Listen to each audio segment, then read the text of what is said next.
All right, welcome to Hoops Tonight here at The Volume. Happy Saturday, everybody. Hope all of you guys are having a great weekend so far. We are also live on AMP, so if you're watching on YouTube or listening on the podcast feeds, don't forget that AMP is the very first place that you guys can get these shows. We're continuing our power rankings finally today after a break to go over some preseason stuff and to have our special interview with Jovan Buha, which, by the way, Lakers fans, if you missed that, yesterday we recorded about 40 minutes or so with Jovan Buha. I went all over the Lakers training camp, first week of practice, and a bunch of specific questions surrounding the team, so make sure you guys check that show out. But we're back to our power rankings today with number 5, the Phoenix Suns. I've got a full season preview on Phoenix, and then I've got 3 mailbag questions for the end of the show as well. You guys know the drill. Before we get started, subscribe to the YouTube channel. Don't forget about our podcast feed under Hoops Tonight. Follow me on Twitter at _JasonLT, and I need more mailbag questions, so keep dropping those in the YouTube comments. All right. So, a quick offseason recap. They lost DeAndre Ayton, Darius Bazley, a lot of roster turnover here. Lost Bismack Biyombo, Torrey Craig, Jacques Landale, Chris Paul, Cameron Payne, Terrence Ross, Landry Shamet, and TJ Warren. And hang with me here. I'm going to give really quick breakdowns on each guy that they brought in. Grayson Allen, starting two guard for the Bucks the last 2 years. Outstanding spot-up player last year. 1.26 points per possession on 230 possessions. Out of 126 players to log at least 200 spot-up possessions, Grayson Allen ranked second in efficiency there. 71% effective field goal percentage on unguarded catch-and-shoot jump shots. So a guy you just can't really leave open.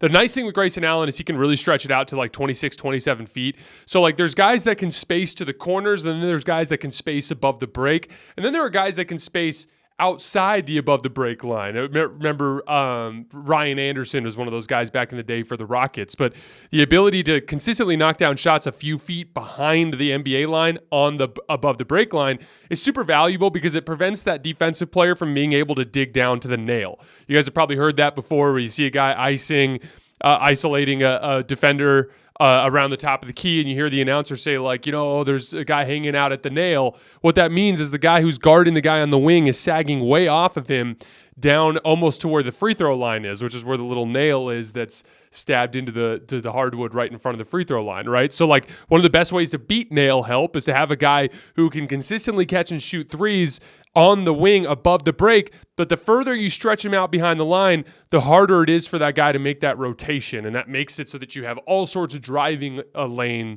going to that side. So that's where Grayson Allen brings his best value as a pro at this point.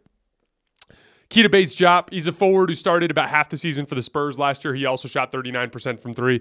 Bol Bol, a 7'2" center. He started 33 games for the Magic last year on a per 36-minute basis, 15 points, 10 rebounds, and 2 blocks. Again, that's per 36.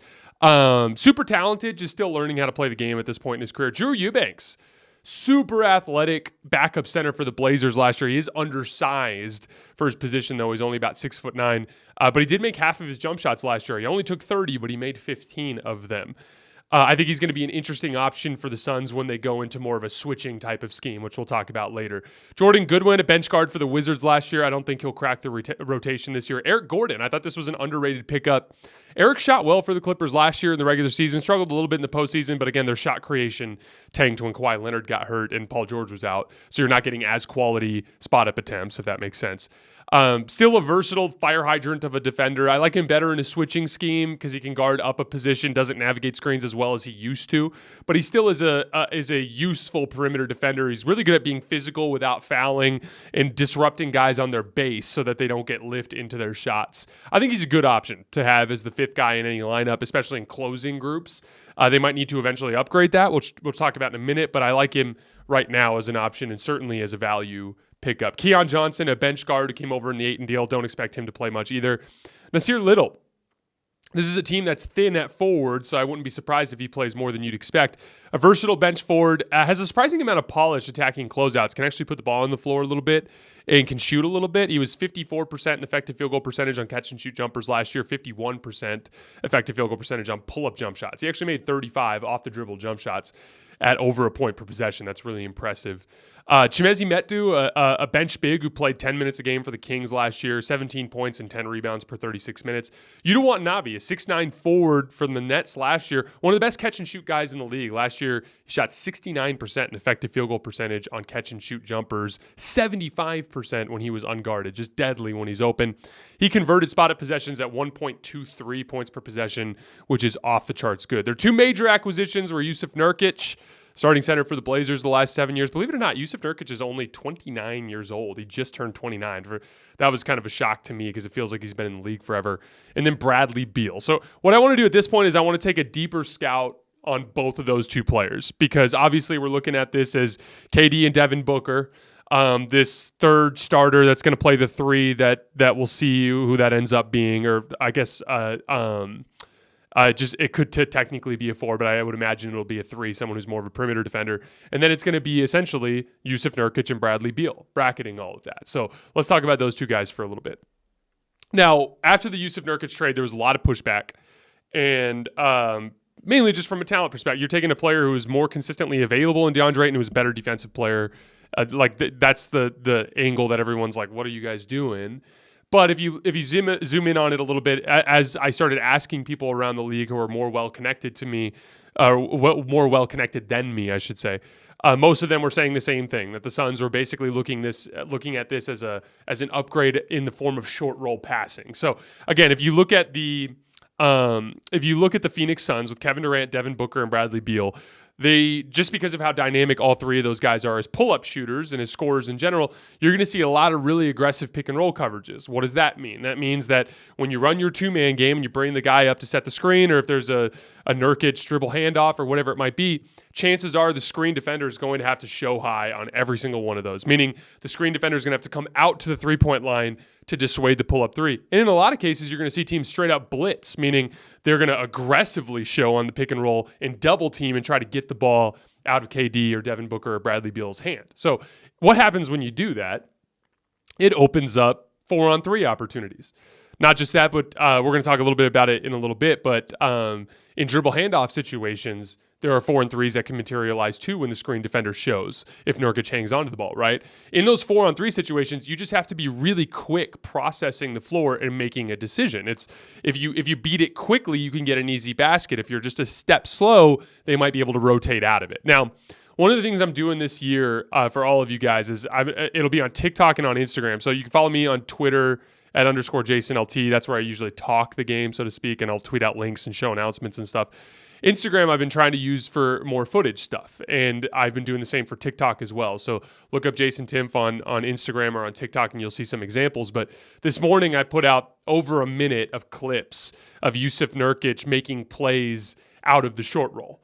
And he just he's just got like a kind of a knack for it. He had really good chemistry hitting the cutter out of the weak side corner for lobs and for drop-off passes. Even when you'd see the rotation where the defense would rotate to the guy in the corner, he would identify that and make the read to the wing instead. Really high-level stuff. He's just better at it than DeAndre Ayton. And so I really do think it's going to make them harder to guard. The other thing I noticed, too, is, in switches, and I put a couple examples of this as well, you'll see in that same clip, but there are examples where teams would switch the Damian Lillard, Jusuf Nurkic pick and roll. He just quickly dives down to the post, makes himself available almost every time he gets double teamed because he's going against a smaller guard, and then he just makes the kick out pass to whoever's open. He's just really, really good at it. And then, I went back and I was looking with the way that Synergy works in order to track down roll man possessions. I kind of have to go through assists. So I was filtering through basically every assist that Jusuf Nurkic had last year. And as I was looking through, I came across a ton of dribble handoff stuff. And he just kind of has a knack for identifying when dribble handoffs materialize in kick-out situations. So, like, if he happens to catch on the wing because Dame works in pick and roll and kicks it back out to him, he'll just catch and then quick go into a dribble handoff with Anthony Simons on the other side of the floor, or vice versa, right? It's kind of like that Draymond Green dribble handoff type of thing. And he just kind of has a knack for it. He's a really good screener. And that can also materialize in 4-on-3s. Not only does, because again, I've talked about this with the dribble handoff before, but the dribble handoff is a lot harder to guard than the pick and roll when you have an offensively skilled big, because it's much harder for the screen defender to show. Because the screen defender might be able to show and recover back to the roll man if the roll man's not super offensively gifted and is slow to make decisions, right? But in a dribble handoff situation, he's already got the ball. So, like, it can be even harder to get back into the picture. Like, fake the dribble handoff, go to the rim. If my screen defender's showing, when I go, I'm just right past him downhill. It's like a 4-on-3 with skipping the pocket pass, which just buys you even more time to make that read. And so I think you're going to see a lot of use of Nurkic dribble handoff stuff as a way to kind of like facilitate easier opportunities for both the ball handlers and for Nurkic himself. He's also a much better spot-up threat than DeAndre Ayton was. He was up over a point per possession, 1.03, which is above average. Ayton was below a point per possession on super low volume. And Nurkic, I think, logged well over 100 spot-up possessions. So, like, he's just a guy who can actually space the floor a little bit when he doesn't have the ball in any capacity or is not setting a screen. And so I think that brings value. He actually took 2.3 threes per game last year, which was a career high, and made over 36% of them. So I look at it just as a big offensive upgrade. Like, obviously, defensively, he's a step down from Ayton. But on the offensive end of the floor, it's going to make Phoenix much harder to guard. And we're going to talk about this later when we get to the mailbag, because there's a mailbag question surrounding the Lakers and what type of player they should target in the trade market. And I'm going to have a similar take there in the sense that, like, identify what you're good at and lean into that. Because what you want to do is be better at that than anybody you face and have that be the thing that gets you over the top, right? If you try to play someone else at their game, you're probably going to lose if you're not as good at it as they are. And so I like the idea of leaning into offense. Be truly and completely unguardable. Frank Vogel's going to find a way to get you to guard well enough, and maybe that's your best ceiling. And so, again, like, I was critical of the Ayton trade initially when it happened. Now, having done more research, I understand it better. I'm still kind of on the fence about it, just from a talent perspective with Ayton. But I can see the thought process, and I really do want to see it in practice and actually see it on the floor in these games before we actually take a real hard stance on it. And again, Vogel is a defensive genius. I was so impressed by Vogel as a defensive coach when he was with the Lakers. I think Suns fans are really going to like him on that end.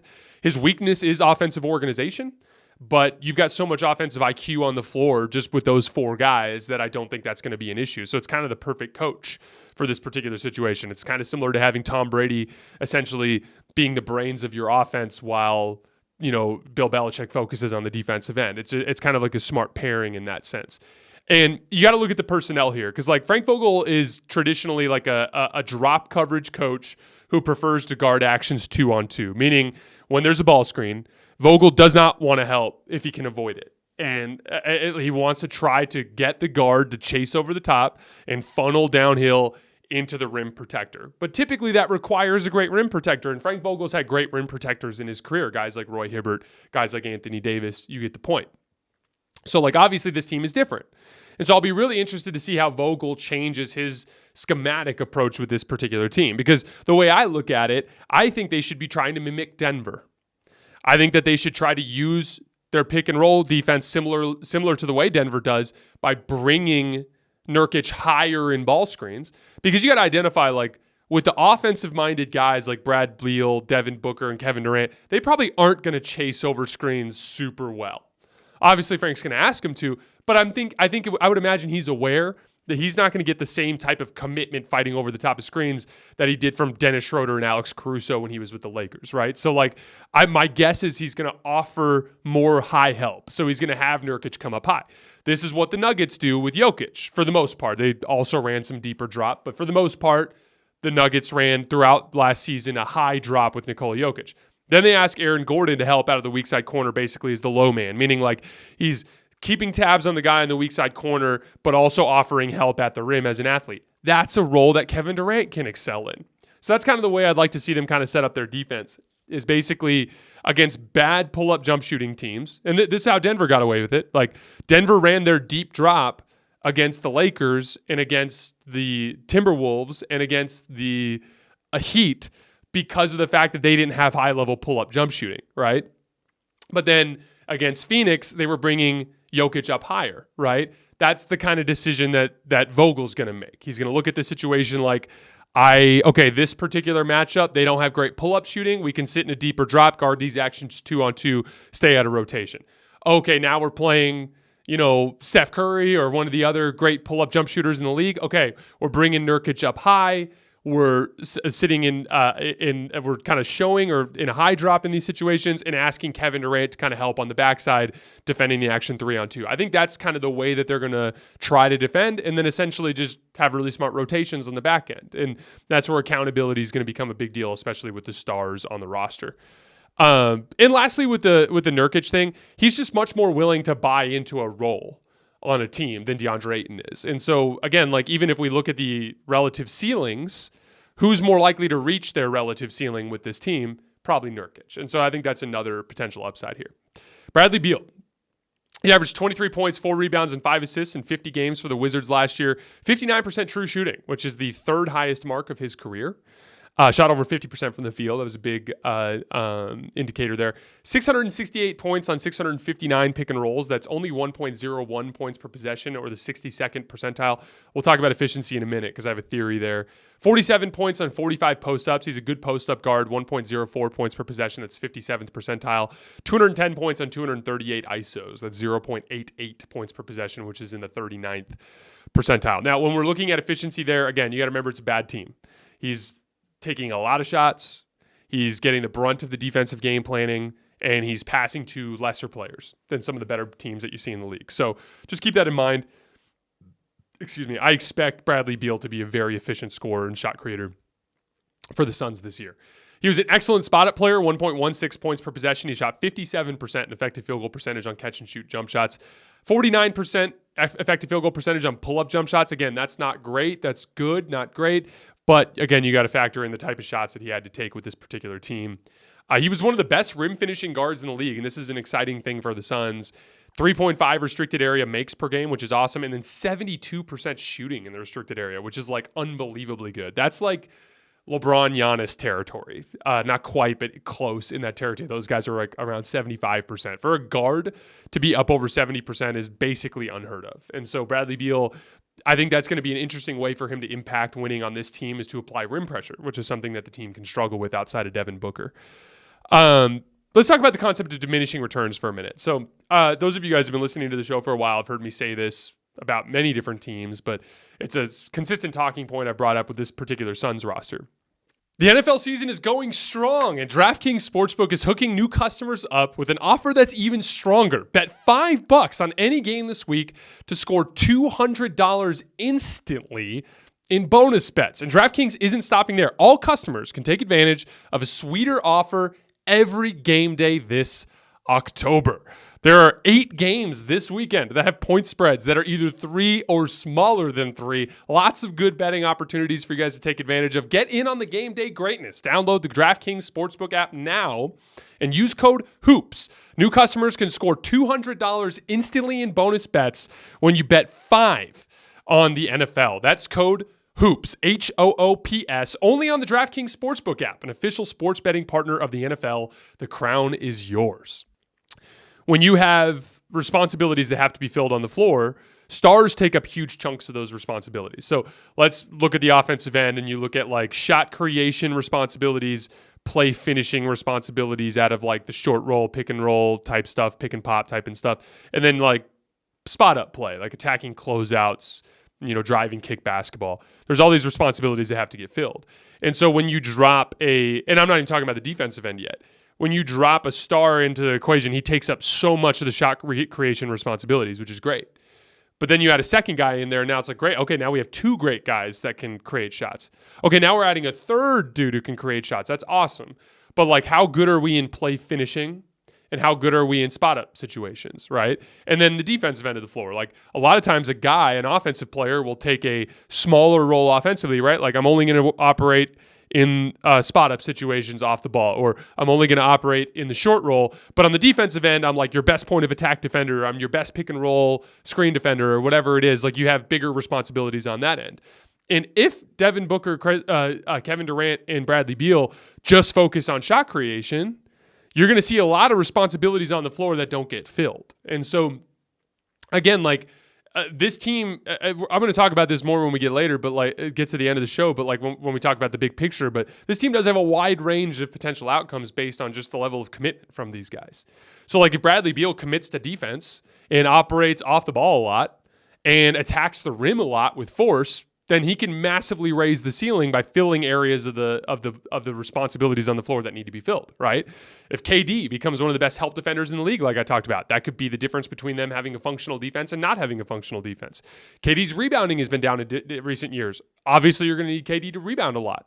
You know, these are things that are going to be worth watching over the course of the season. Devin Booker, like he's turned himself into a slightly above average point of attack defender. He might have to go up a level from there, potentially, right? Especially if you end up going offense at the 3 instead of going with someone like Josh Okogie. So, like, each of the stars has to view the depth of star talent as a means with which to devote resources to dirty work. And if they do those things, I think they're going to hit the high end of their probability. All right, let's look at the depth chart really quick. At guard, Devin Booker, Bradley Beal, Grayson Allen, Eric Gordon, Damian Lee, Jordan Goodwin, and Keon Johnson. Really deep there. That's like 5 legitimately playable guards, 4 of which are very good. At the forward position, a little thin. Kevin Durant, you know, obviously one of the best players in the league, but after that, it's all bench forwards. It's Nasir Little, Josh Okogie, Yuta Watanabe, and Keita Bates-Diop. At center, Yusuf Nurkic, Drew Eubanks, and Bol Bol. That's a decent rotation right there. The clear weak point of the roster is at forward. You don't have a starting caliber player that you can slot between Bradley Beal and Devin Booker and KD and Yusuf Nurkic. And there's a bunch of options there, right? Like you can go with Josh Okogie as a point of attack guy. He's one of the better point of attack defenders in the league, right? You can go with Eric Gordon for shooting and then kind of lean more in a switching scheme because Eric Gordon can switch onto forwards. You can go Grayson Allen for that above the break shooting that I was referencing earlier. Yuta Watanabe is deadly, especially out of the corner, so you can go with him too. But each of those guys has a red flag. Each of those guys has a weakness, right? Like Okogie is a extremely limited spot up threat. Eric Gordon is older at this phase and not as good defensively as he used to be. Grayson Allen obviously is undersized and has some limitations there. Yuta Watanabe, you know, is a little upright and can struggle to defend on the perimeter. So each of those guys has kind of like a big red flag. And so don't be surprised if over the course of the season, if the Suns are one of the teams that gets mentioned a lot in conversations for a versatile, like point of attack defender that can shoot. Just keep an eye on that over the course of the season. So on offense, and we've already talked a lot about this with the Nurkic thing, but you know, I know this is not exactly a hot take, but I think the Suns are going to score a shit ton of points. It's not just that they have 3 shot creators. They have 3 highly versatile shot creators. All 3 of them, Bradley Beal, Devin Booker, and Kevin Durant, can all run pick and roll. They can all torch bigs on switches on perimeter ISOs, right? They all can punish smaller guards in the post. They all can play off ball. They all can pass the basketball. Yusuf Nurkic as that dribble handoff fulcrum we talked about earlier, and with his ability to pass and with his ability to punish switches in the post, and his ability to space the floor, like they're just going to be really, really difficult to guard. The biggest question mark offensively is going to be that 5th starter. Because the Okogie problem is like if you keep him on the floor, your defense goes up a big level, right? Because Josh Okogie is such an outstanding point of attack defender. But the downside is he's so weak as a spot-up player that you allow other teams to defend your actions 3-on-2. And I don't care how good Devin Booker, Bradley Beal, and Kevin Durant are, they become infinitely more guardable when you can sacrifice a 3rd defender into that action and not have to worry about giving up much at all, if anything, on the weak side. And so that to me is going to be something to keep an eye on over the course of the season. I would probably go all in on offense. Again, like referencing that idea that we talked about earlier, and being like kind of leaning into your strengths. This has the potential to be one of the great offensive teams of all time. And so I would probably go with Eric Gordon as the starting 3.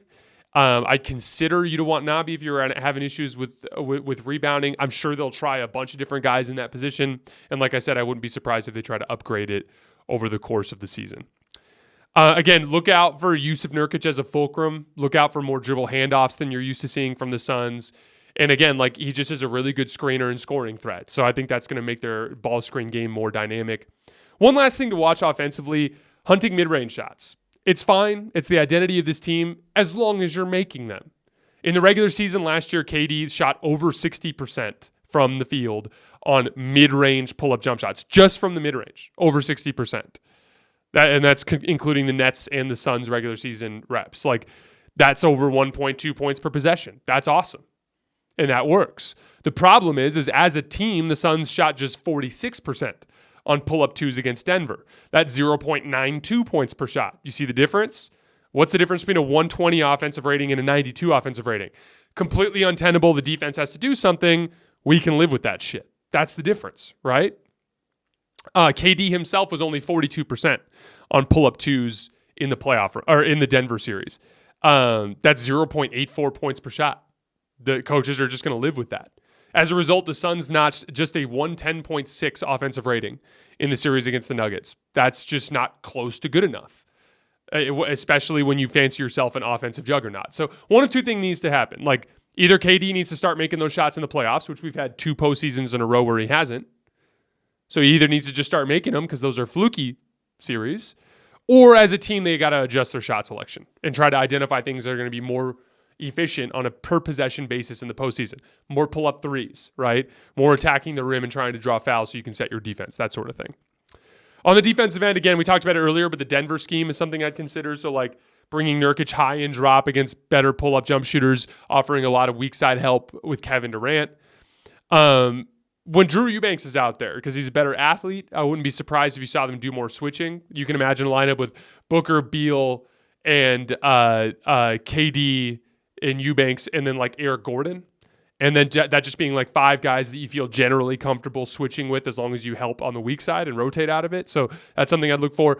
And then defensive rebounding is just going to be a key all season. Like how well as a team do they work on tracking down and hunting rebounds down? They got absolutely murdered on the glass by Denver. And that's just something you got to be able to contend with if you're going to get out of the Western Conference. In summary, I think this team has the widest range of outcomes between like the worst case scenario and the best case scenario, even if we factor in good health. There's a version of this story where they're healthy all year and they lose in the first or second round and hover around the bottom half of the standings. There's a version of this where they kick everyone's ass and win the title. And it really just comes down to whether or not the stars are dedicated to the dirty work, which I believe they will be. So I lean more towards the high end of that, which is why I have them as high as I do. But again, like it's going to come down to the little things. And I talked about this earlier, but with parity in the league, like again, all these teams are really good for different reasons. The Suns have all this offensive firepower. The Lakers have the best defense in the league, in my opinion, best defensive player in Anthony Davis. Obviously, I think they have some wrinkles they got to sort out in their playoff defense. The Denver Nuggets have the best playoff offense in the league. Like they're just unguardable on the offensive end in the playoffs. The Milwaukee Bucks have this new Dame Giannis thing, but they're weak in point of attack defense. You know, the Boston Celtics are poised to be a truly elite defense, but they still struggle with top end shot creation. So each team in that list has strengths and weaknesses, right? Like, and it's going to come down to the little things. Like it's not just Phoenix's offense versus the Lakers defense. Are the Lakers deeply committed to those details? Is Darvin Ham going to be able to make the necessary adjustments? Is Frank Vogel going to be able to make the necessary adjustments? Like these are the kinds of things over the course of the playoffs that are going to make the difference between teams that are relatively close. Like I have the Suns at 5, but they're not demonstrably worse than the number 1 team. Like they're not. They're all on the same tier. Like I'm splitting hairs with these rankings. I wouldn't be the least bit surprised if Phoenix beat all 4 of them. Like Golden State is clearly a little level below these guys. The other 5 are all on the same tier in my opinion. I just have the Suns at 5 based on basically my concern over whether or not they're going to be willing to win in rock fights, which we will find out. I think there's a lot of, again, I've seen a lot of Suns fans like, oh, we took 2 games off of the Nuggets. Yeah, you did. But you got your ass kicked in the other 4 games. Like literally got your ass kicked. Worse than any of the other teams.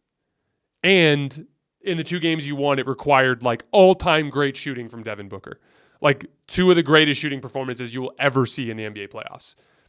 To barely scrape out 2 wins before you got your ass kicked in the other 4 games. So I think they're further away than people think. At least they were last year. And we'll see this year how committed they are to those details. All right, let's move on to the mailbag. I saw in the Jovan Buha video that a lot of people were complaining about us talking about the Lakers. Again, I kind of give a speech like this every year, but a couple things. Obviously, I have a job to do, and that is to generate revenue. Otherwise, I don't get a job, right? And so I have a certain obligation to cover the teams that have the largest fan bases. So it's going to be a lot of Lakers. It's going to be a lot of Warriors. It's going to be a lot of Celtics. It's going to be a lot of Knicks and Heat and things along those lines, right? But the reality is like I go 5 or 6 days a week. Like we do over 3 hours of NBA content every single week. And so even if an hour and a half of it is Lakers and Warriors, which it won't be, but like let's just say a third of it is Lakers and Warriors, and let's say the Lakers and the Warriors are in a lot of the titles and thumbnails and stuff, that doesn't mean that that's all we're doing. I cover the entire league. Like those of you guys who follow the show more diligently on a daily basis know that. And so a couple things. One of the things we're going to be doing this year is we're going to put out multiple videos. So for instance, like if I have a show in the regular season that covers 5 games, we'll have the full show, but then we'll break off the portions of it that are the other teams so that you guys can find it more easily. But again, like you got to remember, like most of the NBA shows don't go daily. Like they'll hit all the teams, but they'll go 2 or 3 times a week, right? That's the advantage of going as often as we go, is I can cover the super popular teams very diligently, but still offer pretty well-rounded coverage of the rest of the league. So just stay glued to the feeds. You'll see it parsed out better. If you go to the YouTube channel and you see a 30-minute video and it's got LeBron's face on it or it's got Steph Curry's face on it, chances are I'm not talking LeBron or Steph for 30 minutes. It's probably LeBron or Steph for 10 minutes and then 20 minutes on the rest of the league. So again, like there's a business reality to the way this show is organized, but I do truly take it seriously that we cover the entire NBA. And I'm going to put in an enormous amount of work this year to make sure these other teams get covered. You just got to understand that we have a marketing plan, which is going to market to large fan bases because that's where the money is. But we are going to try to do a better job of making sure that the videos are easier to find for the other teams as well.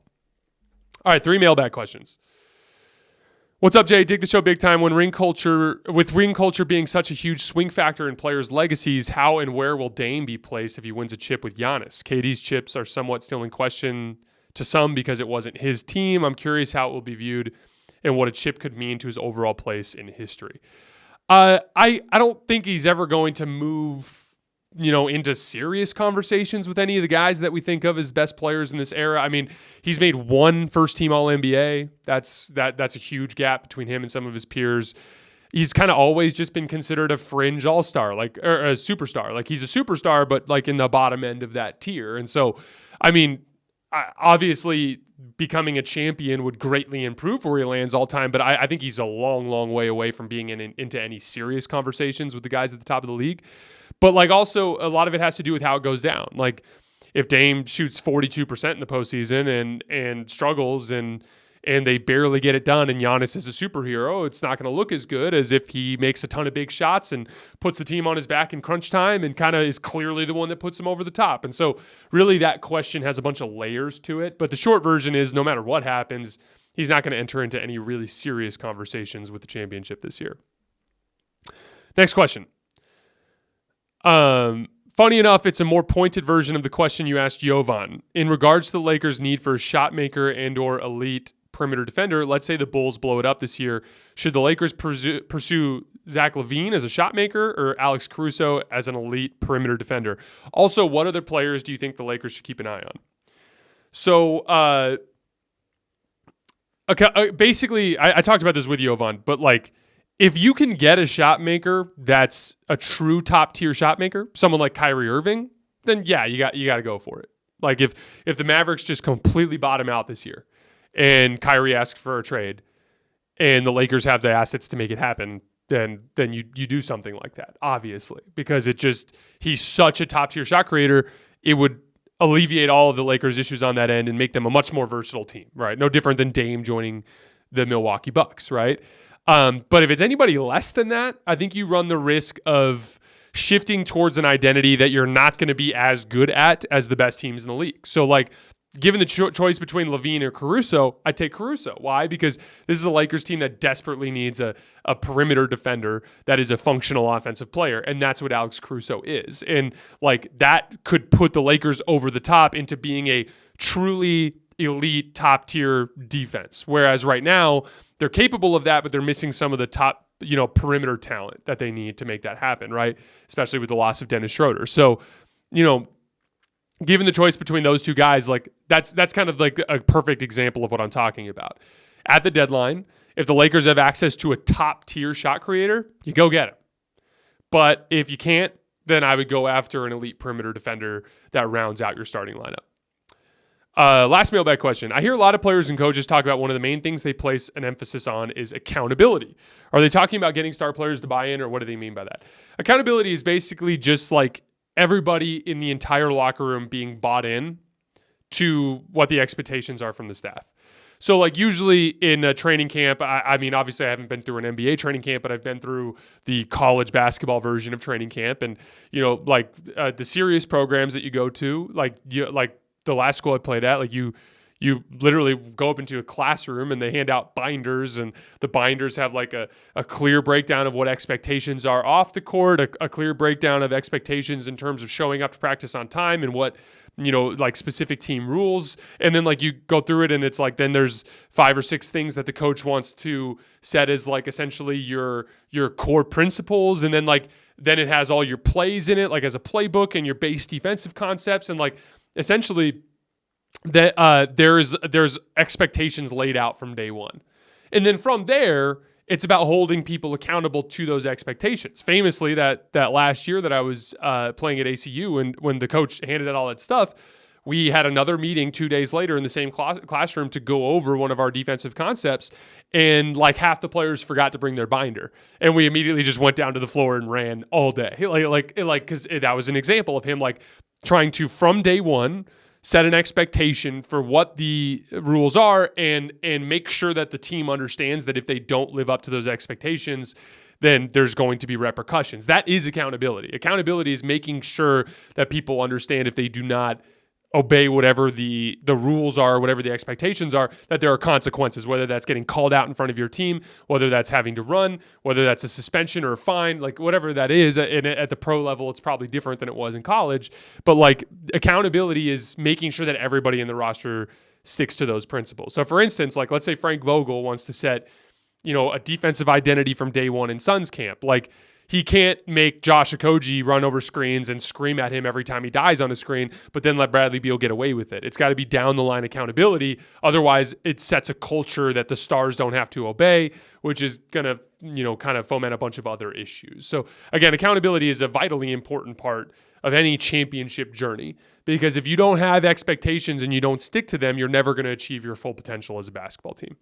All right, guys, that is all I have for today. As always, I sincerely appreciate you supporting the show. We're going to be back on Monday with a breakdown of the preseason games from this weekend, and then we'll get back to number 4 on the season previews on Tuesday, and then we'll do some more preseason breakdown on Wednesday. I appreciate you guys, and I will see you on Monday.